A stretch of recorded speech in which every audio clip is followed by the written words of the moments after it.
Hi, and welcome to the Happy Spot, where we dive into the science, soul, and strategy of mental wellness, connection, and what makes us human. I'm your host, Anshar Seraphim.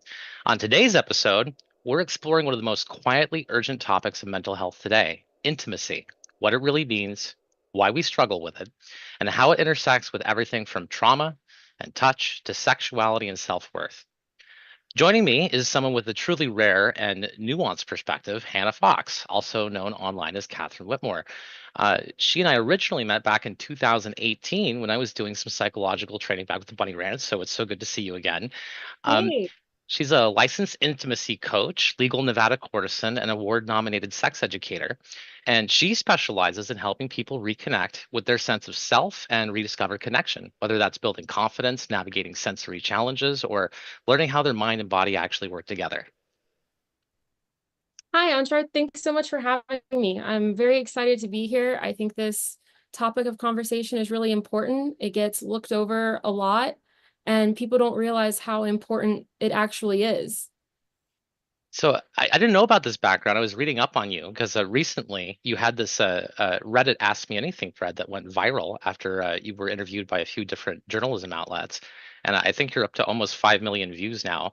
I saw that you trained as a midwife, a doula, and even an EMT before stepping into intimacy education. So that's kind of an interesting journey. Why don't you tell us a little bit more about that and what led you to make that next step?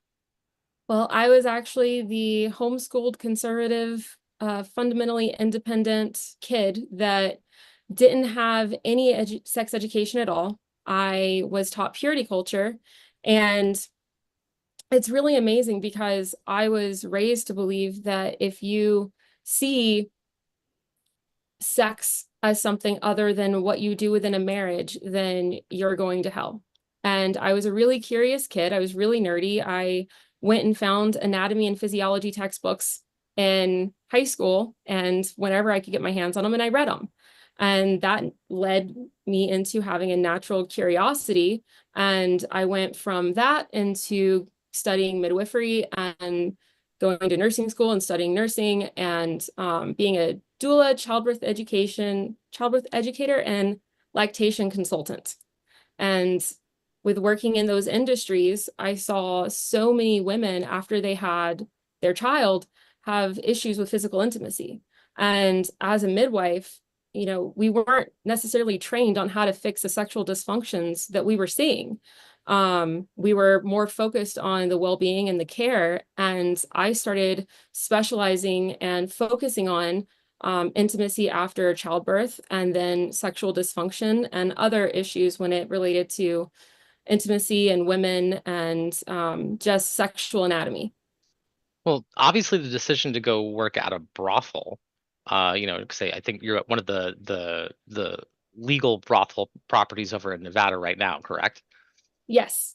So So, I work at the world famous Moonlight Bunny Ranch from the HBO show Cat House, and I actually found this industry because there was no place for me to actually really help my patients. I was not allowed to see their anatomy physically aroused. I was not allowed to work with or see like the naked anatomy while they were both being with each other. And it was like trying to be tech support over the phone or trying to fix a car's mechanic when I was on the phone saying, well, what does that sound like? I need to be able to test drive the vehicle. I need to be able to bring it in, look under the hood. I need to be able to do all of the above to actually figure out what the problem is in the car or somebody's body.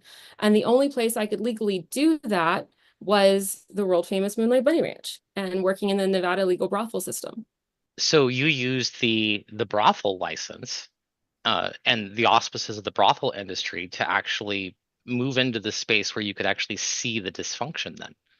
Absolutely. So instead of, a sex coach, I started being a sex coach and a sex educator for adults. And I studied psychology in high school because I was the nerdy homeschool kid that was forced to go take college classes really young. So I was working on my bachelor's degree in psychology. We got that in common. Yeah, so I found that this was the place where I could not help my patients the way they needed to be helped. There was a huge gap. There was a systematic blind spot in the care of actually helping with sexual health care. And while as I'm not giving Back. Thank you. of I'm back. I don't know. well let's see, where were we? Well, I'm not giving any medical advice or any medical diagnoses. What I can do is I can say, have you ever heard of a clitoral adhesion? There's a doctor, one I really recommend is Dr. James Simon in DC, and not too far from New York, really close drive. You can go see him and ask him about clitoral adhesions. So I'm not diagnosing, I'm not, telling you this is your problem. I'm saying, hey, I see this. I think you should go talk to this medical professional because they can help you. Right. It's about connecting the problem to the right person to solve the problem because you're getting a unique perspective on it that they can't describe even. So, Exactly. and now I know this from having trained over on the property before, way back when. But a lot of people don't know that with the brothel license, that every single lady there is an independent contractor and offers their own businesses and services. So, do you find that when people visit the brothel that you're totally not what they're expecting? They're not what I'm, they don't know what to think about me. Most of the time, we'll have people who just come in to get t-shirts or who are tourists and give them a tour. Because that's one of our jobs here that we do is we give people tours of the ranch and the property. And when I'm not busy, I do give the tours. So when they find out about my medical training and they find out about the ability to have a real-time observation of what is possibly going on between them and their partner, they're like, whoa, does anyone else do this?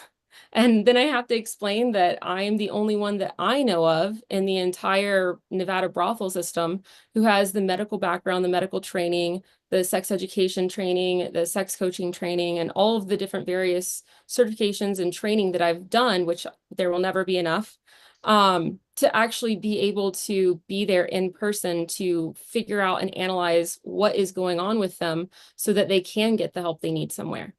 Yeah, and so even though you're not putting yourself out there as a medical professional in that capacity, then you're able to do so much good by what you see. Matter of fact, I remember having a conversation with you about it once, and you told me that you discovered a mass on someone and sent them to a doctor, and you actually saved their life. Is that true?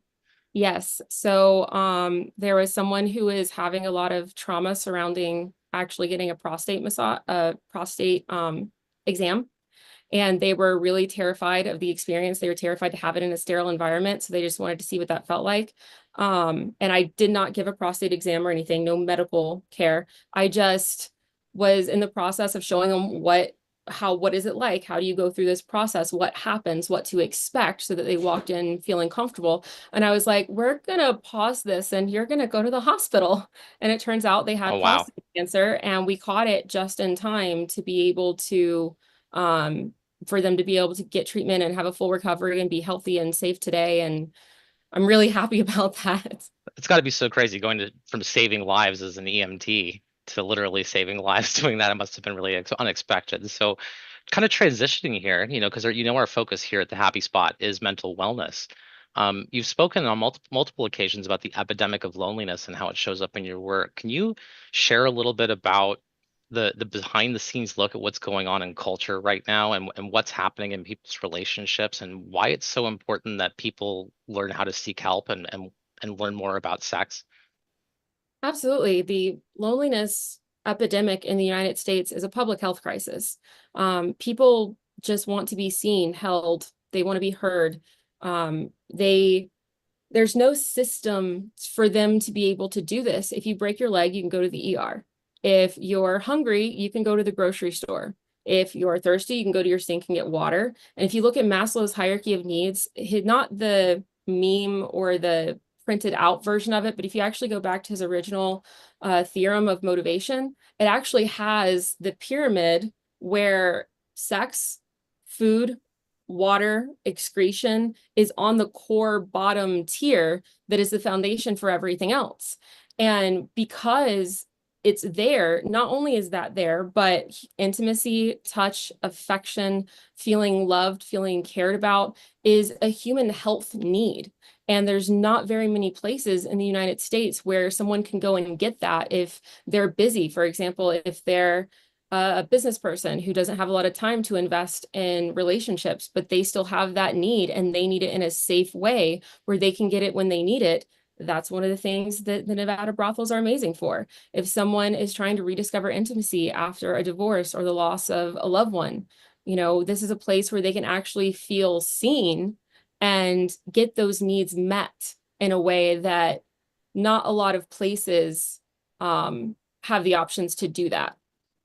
Yeah, I remember when I was studying psychology to start.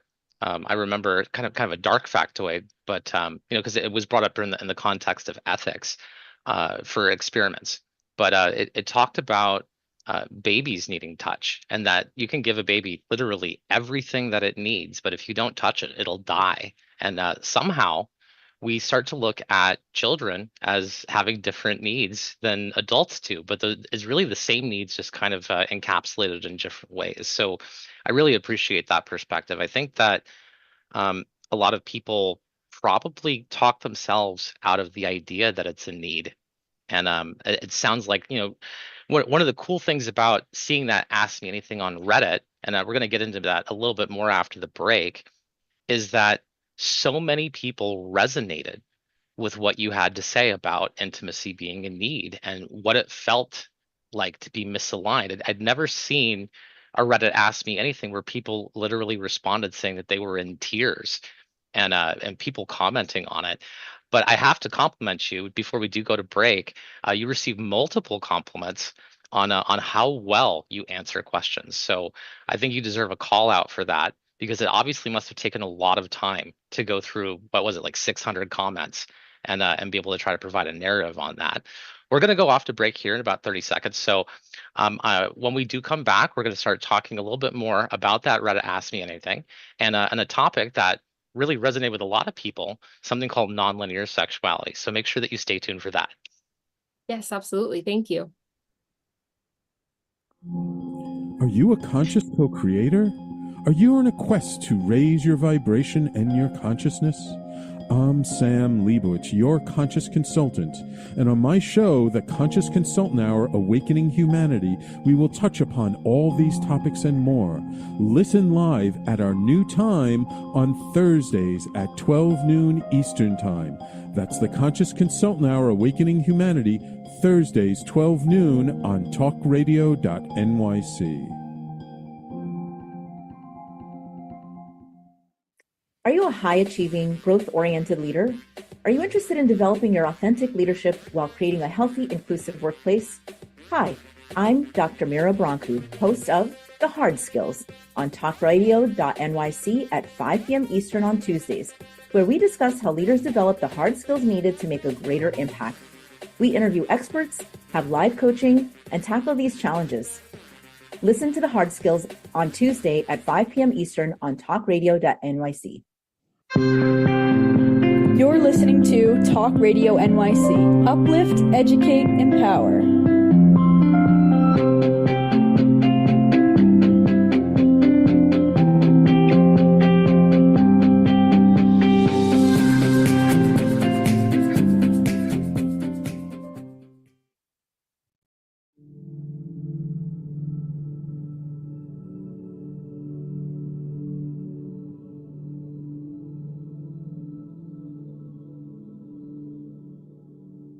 And welcome back to the Happy Spot. I'm your host, Anshar Seraphim, and today we're talking to Hannah Foxx, intimacy educator and expert, and a legal Nevada courtesan out of the Moonlight Bunny Ranch, and talking about the need of human intimacy. So just before the break, we were talking a little bit about this amazing Ask Me Anything thread. I think we're up to like 4.7 million views on it now. And 8, we're already there. So one of the things, and this was huge, because your comment here, just this single comment, just by itself, got 5,000 likes and a ton of responses. So I'm just going to read the question and your answer, just so we can get through it. Then we're going to unpack it a little bit.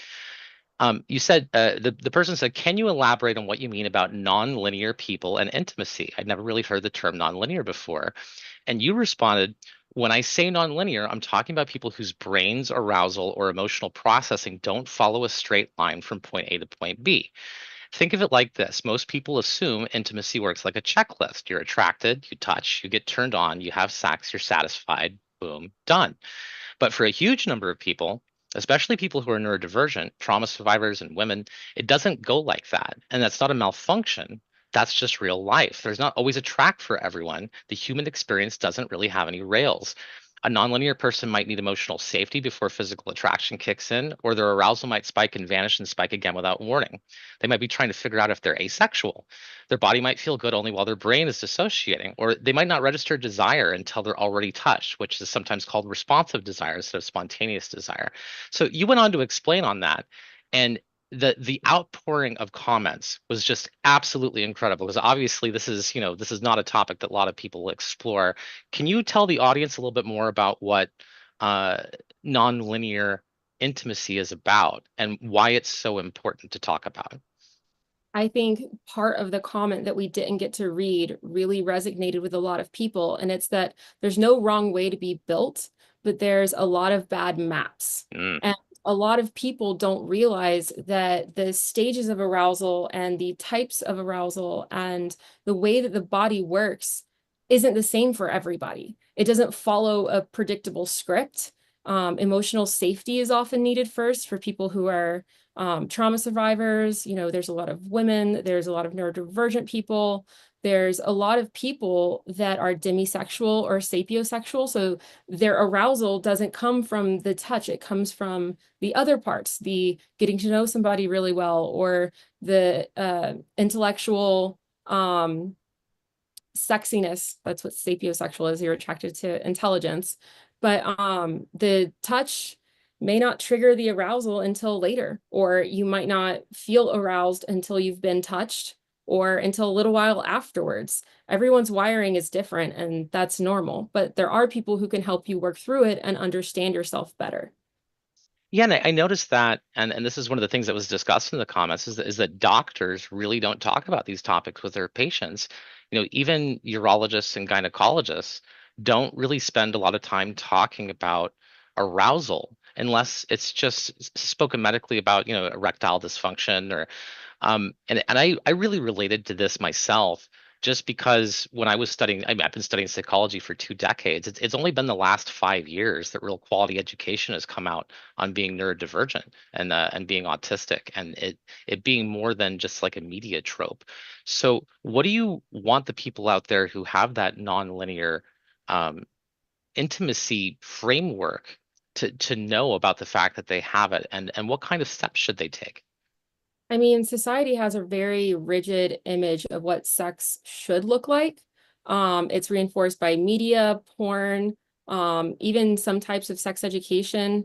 But there's not really a script for people who are sensory sensitive, or they might have issues with, light bulbs make a sound. You can hear light bulbs. And if you're hearing that while you are having sex, it causes your brain to short circuit for a minute. Um, People have never heard that it's okay to be different before. There's a huge emotional release that you get from just being seen. Medical systems and medians systems really ignore these things. I've heard a lot of people say that they've gone to their doctor, they're neurodivergent, and they're saying sex is confusing. And their doctor is like, well, uh, I don't know what to do to tell you that, like, figure it out. And then they feel even more isolated, and they feel even more shut off from trying to get the help they need, because they know there's something wrong. I am not like my friends. I am not like the people I see on, TikTok or Instagram. I'm not like these other people I see, but I don't know what it is, and I don't know how to explain it. And sometimes I'm lucky enough to get to be the translator that translates it for them, so that they can actually understand who they are, so that they can better explain it to their future sexual partners, to their future, romantic relationships, and just to other people that are around them. Doctors often don't recognize these patterns, and they're not often trained on a lot of female sexual dysfunction that happens with nonlinear people or neurodivergent people or people with trauma.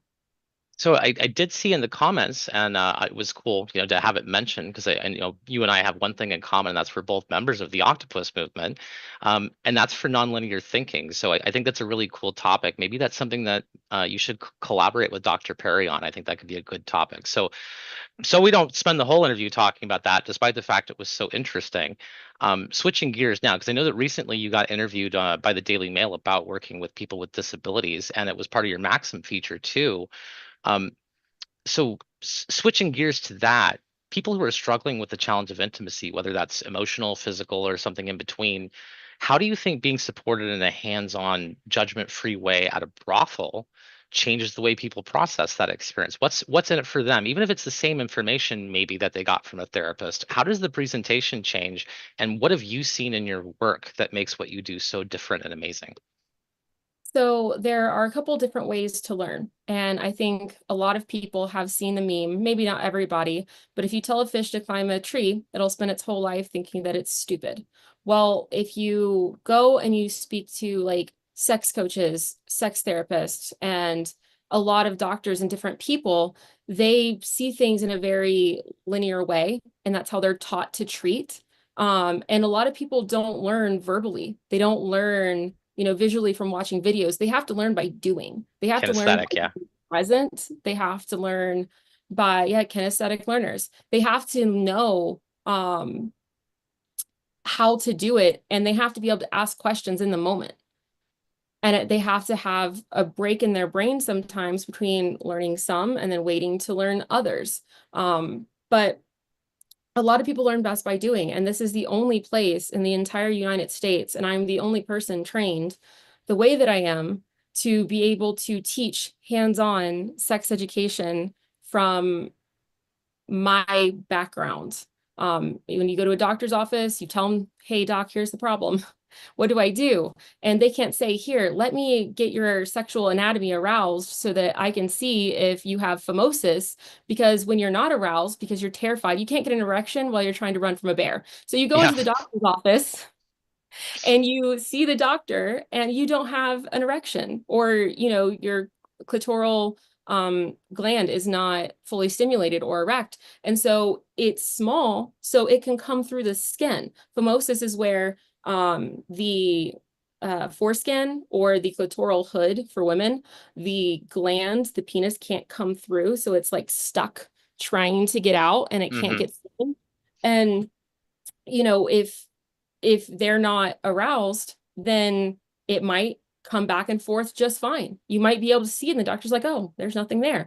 Well, what happens when you go home and you're with your girlfriend, or when you're with your wife, or you're with your husband or your partner or whoever, and you get aroused, and then that skin is so tight that the erection cannot come through the skin, and then you can't be diagnosed because no one can see it. You can take pictures of it while you're at home, but you can't really figure it out. So there's a lot of anatomy and physiology that cannot be treated or looked at or figured out when it's not aroused. And having a place that's calm and not like a doctor's office with lots of lights is a more holistic way to be able to help people. Yeah, I remember I dated someone way back who had a seizure disorder, and they kept on giving her sleep studies, but because they took her from her normal place where she was sleeping and put her into this place and put all these electrodes on her, it's not the normal way that you sleep. So how are you supposed to get quality data out of it? That makes a lot of sense to me. So, and this was discussed in the Reddit thread too. And, a lot of your work overlaps with therapy, even though in this role you're not a therapist. So, aside from that experiential component, what are some key differences in what you offer versus like a traditional therapist or going to a doctor? What is the experience like, and why is it important? So therapists are trained in the mind. They can study emotions, thoughts, behavior patterns, and they're there to help with, those things. I'm trained in anatomy, physiology, both aroused anatomy and physiology and non-aroused anatomy and physiology. That is what I spent most of my time in college studying, because I just kept needing to take more classes because it was so interesting to me. Focusing on the physical, like a lot of sex therapy or just sex help in the United States is psychological. For example, I met a girl who had a clitoral adhesion and she was having issues orgasming, and it was really painful to be able to use her clit, and she never wanted it touched. So she went to all these different doctors and nobody could figure out what was going on. And they just kept sending her to therapy. It's all in your head. It's in your head. You're not relaxing enough. It's your ADHD. It's this. No, it was actually a physical problem where the clitoris could not come out of the clitoral head. So it was causing pain when it finally did get aroused. So I actually get to see the anatomy, and I get to focus on the physical and the psychological root cause so that we can have real-time practice and to build confidence and to help with healing and to help figure yourself out, to know that, you're not crazy, that this is normal and there is some help there for you. So, and we're going to have to move to break soon, so we may not be able to completely finish this topic, but I want to kind of get it started. I know that you don't just support individuals, in fact, disproportionately, you see a larger number of couples because this kind of dysfunction can affect them so much. Um, but so when someone's feeling distant or awkward with their partner, especially the bedroom, what's usually missing, and what's something that they can get help with when they come to you? I call it the invisible enemy. I believe that when it comes to intimacy, that's the glue that holds couples and people who are together. The oxytocin, the way that the neurochemicals change in the brain, it's the glue that can hold a relationship together. So when you have that fight, you're able to bounce back from it and still be able to show love and care and affection. And the invisible enemy, which is pain during sex, or it's unspoken fear or shame, or worried you're not going to be accepted, or people who are struggling with, I just don't feel sexy anymore, whatever it is that's going on, that invisible enemy starts to tear apart a relationship.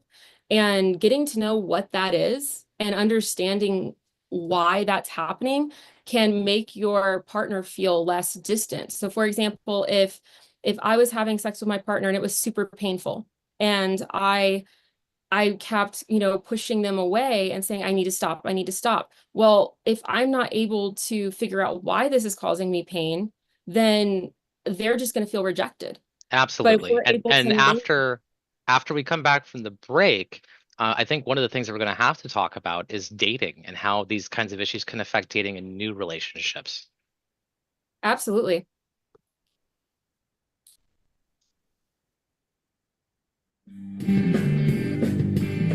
Hey everybody, it's Tommy D, the nonprofit sector connector, coming at you from my attic.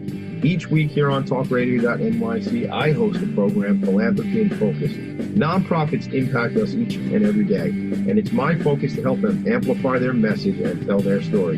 Listen each week at 10 a.m. Eastern Standard Time until 11 a.m. Eastern Standard Time, right here on talkradio.nyc. Hi, I'm Linda Marsanico. The A Train to Sedona is a memoir about my journey to love and compassion. It's also the name of my new broadcast on Wednesdays at 12 noon. When we are spiritual, we embrace possibilities and ideas, which strengthen our mind, body, spirit, health, and wisdom. On the A Train to Sedona broadcast, I plan to interview guests who embrace these expansive practices. Join us on Wednesdays at 12 noon on Talk Radio New York City. You're listening to Talk Radio NYC at www.talkradio.nyc. Now broadcasting 24 hours a day.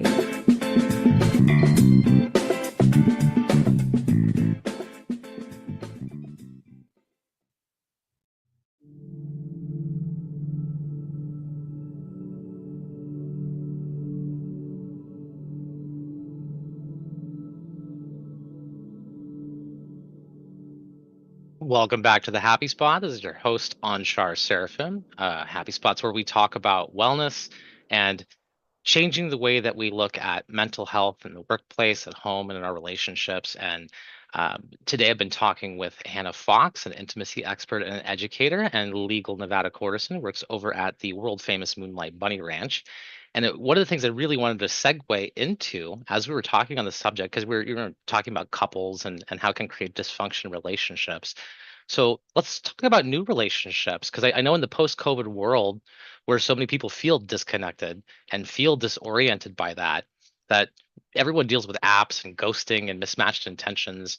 Um, when someone says, I don't know how to date anymore, whether that's after a loss or a divorce or just a long dry spell, where do you even start? Because I know that one of the topics that you discussed is that many people come to you for help with dating. So tell us more about that.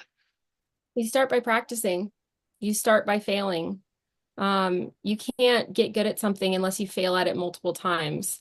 Um, there's this little Kierkegaardian leap that you have to take to get you going. And the hardest part is just deciding to do it. It's not easy. You have to allow yourself to fail and be messy. You have to allow yourself to mess up. But every single time you mess up, you're going to learn from it and you're going to get better at it. And don't be afraid to ask for help, because this is a new world. This is not the same place where you go to a bar, you find somebody, you get in a relationship, or you meet somebody at church and you get married to them. This is a world where it's all digital. You know, you can talk to someone on a dating app for 3 months and they ghost you and then they're gone and you don't know what to do about it. But just letting yourself really know that it's okay to try is important.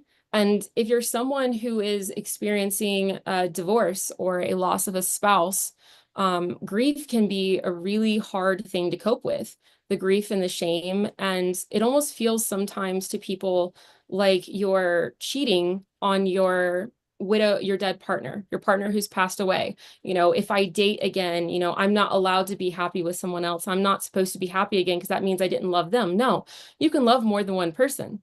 You can be in love with more than one person. And one of the things you have to remember is it's okay to feel grief. It's okay to feel shame, but you're going to have to feel those emotions. You're going to have to sit with them and you're going to have to go out there and get it, because human intimacy is a need.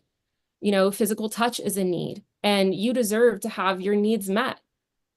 So, and this is another frequently brought up topic, and I'm mentioning it because it was so frequently brought up. You know, you often talk about the quality of sex education that we get in the United States specifically, and that there are a lot of intimacy myths that persist past the little bit of education that we have. So, with all that misinformation out there, what do you see as some of the biggest myths, and how do they affect people? I think this has been my favorite question so far. So the top two myths, and I can expand on both of them. One of them is that penis size equals pleasure, that you have to have a big penis or you have to have a certain type of penis in order to be able to pleasure your partner. And that is just scientifically not true. There are absolutely people who have fetishes and kinks that call themselves size queens and kings out there. But that's a fetish, that's a kink, that's not real life. What you have to remember is that the vagina is actually only a few inches deep. And the way that it works is your bladder actually has to be, has the uterus on top of it. And then here are your fallopian tubes. And then your uterus actually moves away from the bladder. And if this is your vagina, it starts to get more space there. But originally, before that happens, there's only about 1 to 3 inches of space available. When it moves, it goes up to 5. Everybody's different shapes and sizes. Sometimes it can get up to 6, but if you get up to there, you're going to be hitting the cervix in most people. So all of the pleasure spots, the G spot, the clitoris, the legs, and the cusp of the clitoris are all within the first 1 to 2 inches. So people who are really worried about their size need to understand that anatomy, you know, Darwinism, whatever you want to call it, we were made to work together with the sizes that we have. And it's not something to be ashamed of or upset about. And the other one is that all women can orgasm. All women know if they're orgasming. And that's false, because that feeling when the bladder and the uterus moves away can give you a kind of internal feeling that some people mistake as having an orgasm. And they talk about having this feeling in your lower body, like in your legs or like in your vaginal area, where it's like this little spurt of pleasure. That's not a full orgasm. That's not a real orgasm. And you're missing out in life, and there might be ways to help you be able to obtain that. And you're supposed to feel it in your ears. Your lips are supposed to go numb. You're supposed to feel it in your fingers. You're supposed to feel it all over your body. You're supposed to feel it up your back. You're not just supposed to feel a little something in between the legs.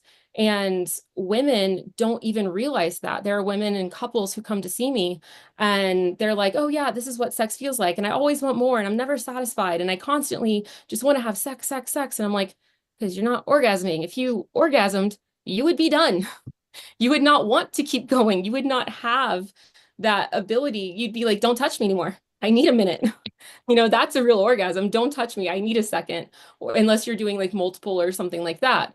And so like female erectile dysfunction is, and I call it female erectile dysfunction because of the gender gap and the equality gap between sexual health care for women. I think that we should be able to call it because we have the exact same tissue. It's not the exact same organ because the penis is straight and then the vagina, the clitoris actually has the cusp and the leg split in two. But the actual corpus cavernosa that fills with blood is the exact same. The nitric oxide system, the erectile tissue, all of it's the exact same.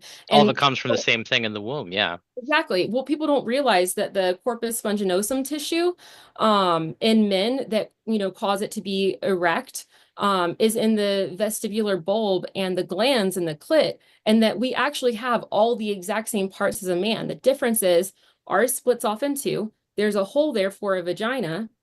And, our clitoral legs, get aroused and they have to become erect. So any medication that affects the corpus cavernosa, the corpus sponginosum tissue, and the nitric oxide systems within the body And for blood affect flow. all systems. Right. So if a woman is taking a medication that says it causes erectile dysfunction in men, well, guess what? It's going to cause erectile dysfunction in her. And we don't have the option of going to the doctor to get Viagra. Yeah, and that's a problem. That's part of that sexist perspective you were talking about for treatment. So one of the things that came up in the AMA thread, and I feel like I have to mention it just because it's so cool, is you actually get referrals from therapists, educators, doctors, when they want someone to kind of examine closer onto an issue. But the thing that really surprised a lot of people, and I got to hear more about this, is clergy. Like you'll have priests and pastors sending couples to you. So you've got to tell us more about that because there is so much taboo over sexuality. I feel like maybe exposing that narrative might give everyone more of a holistic view.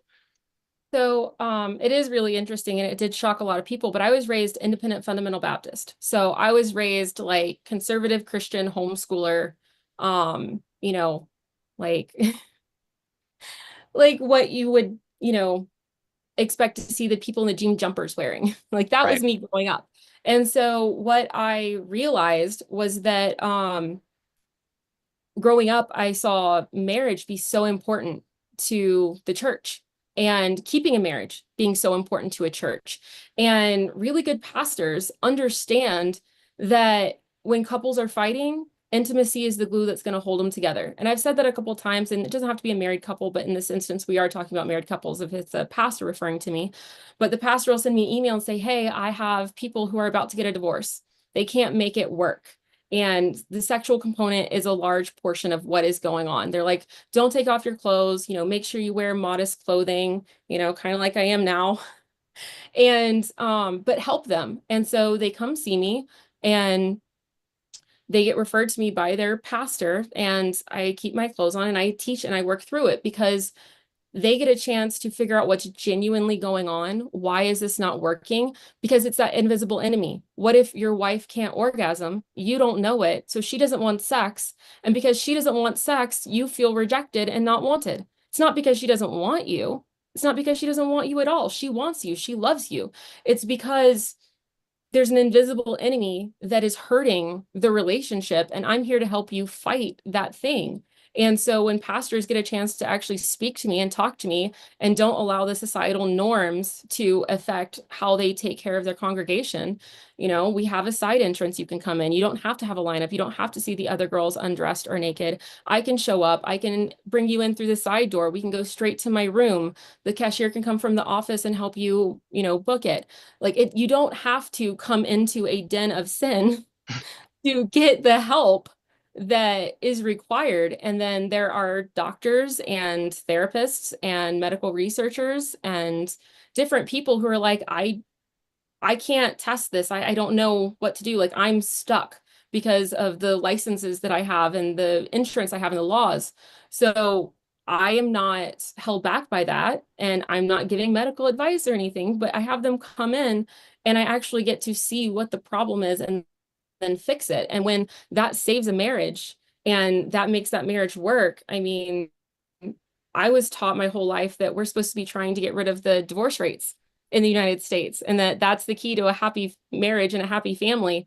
So if this is saving a divorce, a marriage from a divorce, then why not?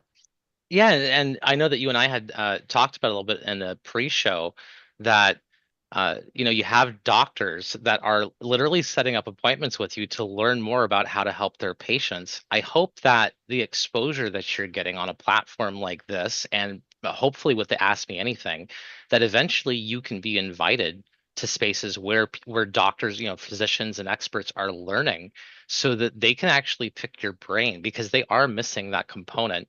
Now, when we got into the religious topic, and I think that there's a lot to unpack here, so I'm gonna talk about it in a little bit of depth, but we only have about 60 seconds here before the break, so I'm gonna have you answer after. But I know that you came from this very religious background, and that the way that sexuality is presented in that background was one of the contrasts between that and going and seeing dysfunction in the real world is what inspired you. So when we do come back from the break, what I'd like to get into, if you're willing, is to talk more about that conservative background and how things like shame, religion, taboo, how it's impacted you, but also how it starts to impact the people that you're seeing now, the people who have some of those shared experiences with you coming from different cultural lives. So we're going to deep dive into that after we come from our break here on the Happy Spot. If you have a question for Hannah, just so that everyone knows how to be able to reach you, what's an easy way to be able to reach you or write you? So you can always look at my website, thecatherinewhitmore.com. You can Google my name, Hannah Whitmore Foxx. That's the easiest way to find me, where I'm at currently and what's going on. You can also email me at hannahfox@bunnyranch.com, so that you can actually get your questions answered for like free advice or help. I don't mind at all. Fantastic. All right. Well, then when we come back from our break, we're going to deep dive into this whole idea of conservative thinking, upbringing, and more. And I can't wait to hear the feedback on this episode because I'm sure that there's going to be lots more questions for us to be able to answer. Thank you so much for your time. And when we come back, we'll move on to that topic. Thank you. Were you an essential worker during the pandemic? If you needed to learn stages of epilepsy, did you depend on advocates? Did you use new innovations to cope with mental and neurological issues? Maintaining high quality of life and keeping good mental health are what we all strive for. I'm Frank R. Harrison, host of Frank About Health, and each week top healthcare influencers, professionals, and innovators answer these questions and more. Stay tuned on Thursdays at 5 p.m. on talkradio.nyc, and I will continue to be frank about health with all of you. Are you a conscious co-creator? Are you on a quest to raise your vibration and your consciousness?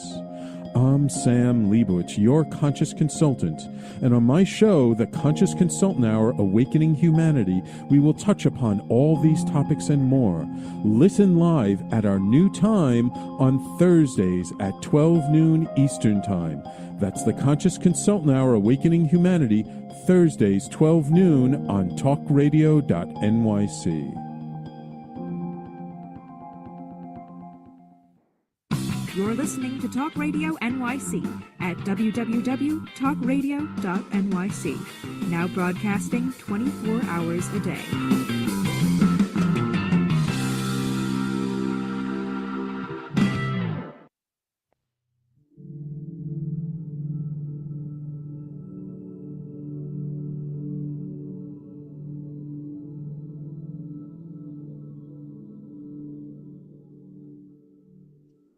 Hi, and welcome back to the Happy Spot. I'm your host, Anshar Seraphim.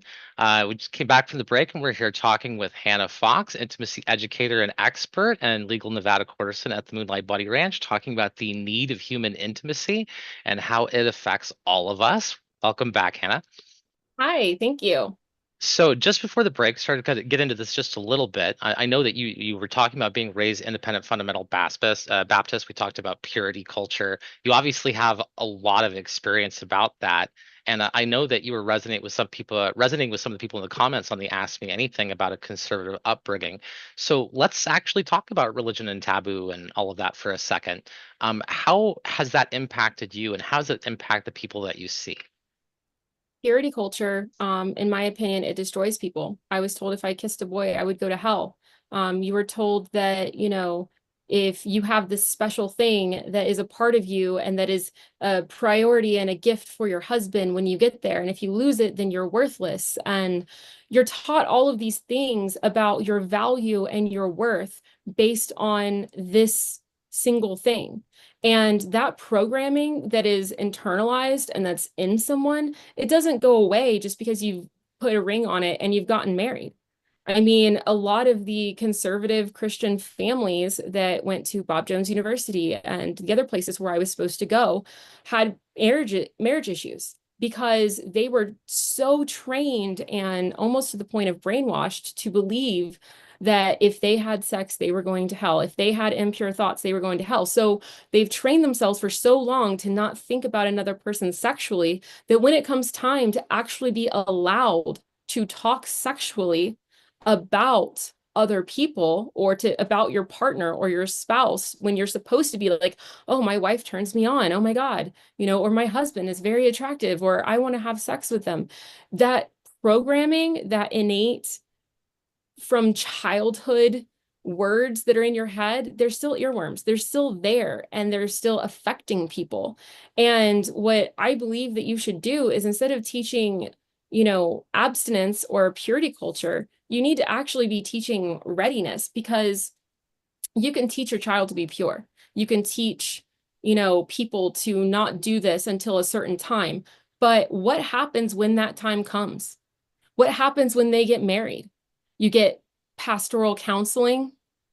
Are they a sex expert? Have they gone to school for sexual anatomy and physiology? Are they there to help you in the bedroom when you have sex for the first time?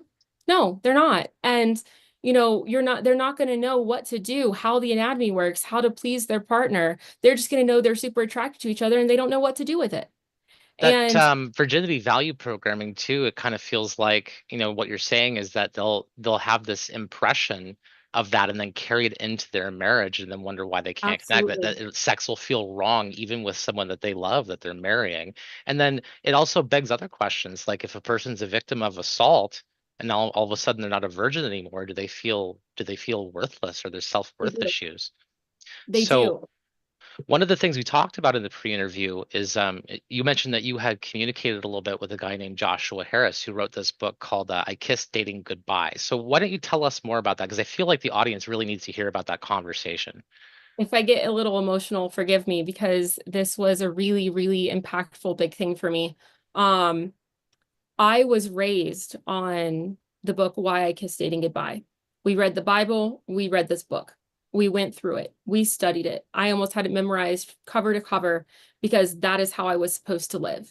And it's programming that stuck with me for a very, very long time.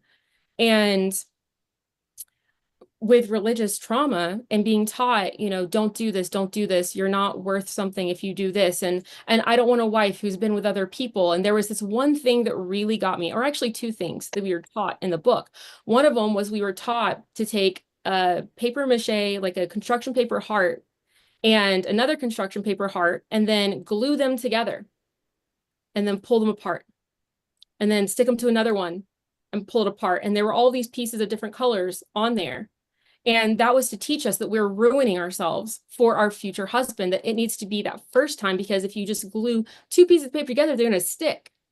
Well, what happens if the worst thing happens to you? Or what happens if you have to get that divorce? You are left feeling emotions that go into your next marriage or your next involvement with someone else that really hurts them and that doesn't go away. And he actually ended up, I talked to him, I sent him some messages on Instagram and we talked. I was supposed to go and talk to him on his podcast and ended up not being able to do that. I still would love to have a conversation with him, like in person or, on the phone instead of just in text, but he actually apologized.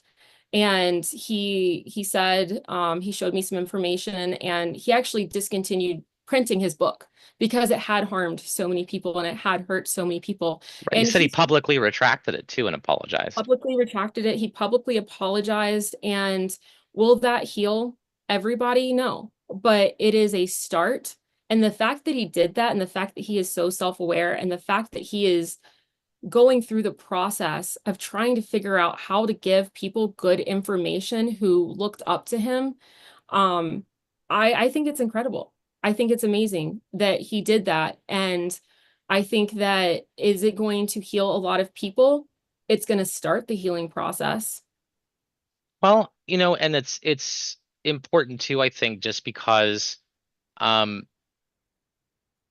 didn't affect his beliefs. I mean, he's still a deeply religious person. He still has that conservative bent on life, but he recognized that idea, the culture that he was pushing with that book, was actually causing damage, and people were writing him about it. So that's what I found really insightful about that. So, if the idea here is for parents to start having these conversations with their kids, and they don't know how to do it, they don't know how to initiate this idea of sex positivity, even if it's just so that their children feel informed on how to take care of the person that they choose to marry, to create a positive framework. What advice would you give a parent, especially if they've been teaching purity culture up to this point and they do make that landmark decision to change the approach and they're completely lost? What's your advice for them? Number one, anatomy and physiology terms are not bad words. They're your body. Your penis, your scrotum, your balls, the words that society is like, oh God, don't say that. You need to know what your anatomy is so that if you're having pain somewhere, you can say it hurts here. Or it's more about like, you're never going to be able to stop your children. I am proof of it. My parents did everything right, according to what they were supposed to do, but you're never going to be able to stop your teenager from having sex if they're going to have sex. But would you rather, if they do it, them know about consent, them know that they can say no? Wouldn't you rather them know that if someone's pressuring you, that's not okay, and it's okay to come and ask for help? I mean, I think that you should teach readiness. I don't think that children should be having sex. I don't think that and when I say children, I mean like teenagers and 15-year-olds and 16-year-olds. And, I don't think that they should be doing those things because they're not ready. But I think that if you actually have an open dialogue where they're not afraid to ask, that when they start doing it, when they're in college or when they find that special person to be with, that if you have an open dialogue and a connection with your child on this subject, they are going to be a lot safer than you teaching them to just not do it. So then let's because one of the things that we do here at the Happy Spot is we talk about the kinds of different things that corporations and businesses and organizations can do differently to support the mental health and holistic wellness of their employees. And obviously, talking about this crushing need for intimacy, how much sadness and conflict and frustration and depression it can cause, how much misalignment in relationships. What do you think that companies and organizations can do differently without necessarily treading into the sexual relationships of their employees? Is there a way to be able to provide better support for them? Absolutely. I think, acknowledging if someone has a breakup, giving them time off, acknowledging that it's important for the emotional well-being of people. God, imagine that. Yeah. No. But letting people take paid time off for intimacy needs, to be able to go and see sexual help doctors or different sex coaches or in different places. hiring a dating coach to be on staff to be able to help people, because if you've just been able to go off and you've been on a great date and you have all of this energy, when you come to work the next day, you're focused, you're ready to go. If you just got broken up with, or if you are, on Tinder and you just never get any matches, because for men, Tinder is like, if you don't pay, you don't get to play. Like, if you don't pay for all the services, if you don't pay for all the stuff, you don't get to be seen. And having someone to help you with your pictures, your bio, your information, teaching you where to go out and meet different people, and just giving people that education to be able to actually help them have healthy relationships and healthy lives is going to make your employees more successful, and they're going to do better work. So I'm kind of sad that we're almost out of time. This has been a really amazing conversation. Um, and I know that you mentioned before our break, if someone wanted to write you, if let's say that, doctors wanted to bring you in for a workshop, or if someone's interested in work, because I know that you mentioned that you do intimacy coordination and choreography for like filmmakers, where they want to make things more accurate, or if their main character like has a paraphilia or a kink. What are the different ways that people can connect with you online if they're interested on these topics and more? And where do you live on the internet so that they can start to do some more of their own research and connect with you? Well, if it's Rebecca Yaros working on the Fourth Wing series, hi, I'm available. I would love to be your intimacy coordinator. I would love to help you with the script. I would love to help you with everything. Please contact me. Everybody else, you can go to thecatherinewhitmore.com and you can check out my website and you can send me a message through there. And I have spoken at colleges, universities, conferences, organizations, all over the place. And it's something that I really try to do because I make my money here, but what I do is needed in other places. And I want to help where I can. When people are having sexual dysfunction or pain, like, we need to be able to have better services for them in the world, but especially in the United States. Well, that's fantastic. I think that there's something for everybody to learn out of that. So, on that note, thank you so much for your incredibly valuable time, Hannah, and thank you for talking to us here on the Happy Spot. If you have follow-up questions, comments, if you'd like to share this episode with someone, make sure that you do that on all of our respective platforms. We'd love to get the message out there and start talking a lot, having a lot more of these conversations about what we can do in the system to better support not just health and wellness out in the world, but also in the places where we work and live. Thank you so much for listening. Thank you so much for having me.